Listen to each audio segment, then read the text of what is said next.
উপস্থিত আছেন জনাব সাদেক আহমেদ। হজ ব্যবস্থাপনায়ও আমরা পরিবর্তন এনেছি। আমি গতকালও হজ মন্ত্রীর সাথে কথা বলেছি, আগামী সপ্তাহে আমি চুক্তি করতে যাব সৌদি আরবে। 1 লাখ টাকা কমিয়েছি। হজ ব্যবস্থাপনার ভিতরে কিছুটা ত্রুটি ছিল, এগুলো দূর করেছি। সরকারি খরচে আমরা কাউকে, বাংলাদেশ সরকারের খরচে, ধর্ম মন্ত্রণালয়ের খরচে আমরা কোনো অতিথিকে বিনা পয়সায় হজ করাবো না। আগে অমুক মন্ত্রীর সুপারিশ, তমুক মন্ত্রীর সুপারিশ ক্রমে শত শত মানুষ হজ করতে যেত, আবার তিনি ডেলি অ্যালাউন্সও পেতেন। আমরা এগুলো করবো না এবছর। এখন আমরা মন্ত্রী পরিষদের সিদ্ধান্ত নিয়েছি, হজ ব্যবস্থাপনার সাথে যারা যুক্ত একমাত্র তারাই হজে যাবে। কিছু গোয়েন্দাও নেব। কোনো এজেন্সি যদি কোনো হাজির সাথে প্রতারণা করে, রাখার কথা ছিল ভালো করে রাখছে সিপাগুলির ভিতরে, আমরা তাকে ধরবো। কিছু গোয়েন্দা নেব, NSI থেকে নেব, SP থেকে নেব, DGFI থেকে নেব।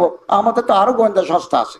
এই গোয়েন্দা সংস্থাগুলো আমাদেরকে আগেভাগে সকালবেলা রিপোর্ট করে যে দিস মে হ্যাপেন, এটা হতে পারে স্যার, আপনি নজরে রাখবেন, এটা হতে পারে। তো আমরা হজ ব্যবস্থাপনাকে সুন্দর করতে চাচ্ছি এবং বাংলাদেশকেও আমাদের সরকার আন্তরিকভাবে প্রচেষ্টা চালাচ্ছে এবং সংস্কারগুলো দ্রুত চলছে। যখন শেষ হবে নির্বাচনের মাধ্যমে আমরা যারা নির্বাচিত হয়ে আসবেন তাদের হাতে আমরা ক্ষমতা হস্তান্তর করে বিদায় নেব। আপনাদের সহযোগিতা চাই। এই মুহূর্তে আমাদের সবচেয়ে প্রয়োজন ঐক্য। ঐক্য এই দেশের, আমরা এই দেশকে ভালোবাসি।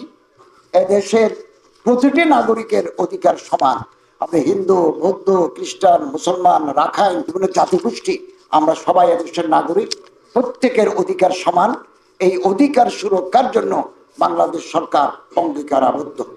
আমরা এভাবে এগিয়ে যাচ্ছি। একটা শান্তিপূর্ণ বৈষম্যহীন সমাজ রাষ্ট্র উপহার দিতে চাই। আগামীদের যারা আসবেন তাদের জন্য পথ সুগম করতে চাই। আমি আমার মন্ত্রণালয় থেকে যে সমস্ত মসজিদে, মন্দিরে, শ্মশানে, কবরস্থানে, সেমেট্রিতে দান করি, অনুদান দিই, এইটা আমরা দরখাস্ত নিই, যাচাই করে EFTN এর মাধ্যমে আপনার অ্যাকাউন্টে চলে যায়। মাঝখানে কারো 2 টাকা নেওয়ার সুযোগ নাই। আমরা এখান থেকে সেন্ড করি অর্থ মন্ত্রণালয়ের মাধ্যমে, এটা আপনার সরাসরি অ্যাকাউন্টে চলে যায়।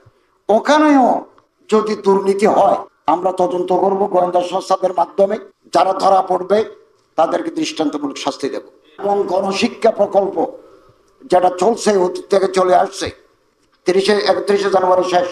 যারা নতুন আছে তারা তো করবে নাই, পুরনদেরও আবেদন করতে হবে, আমরা যাচাই বাছাই করবো।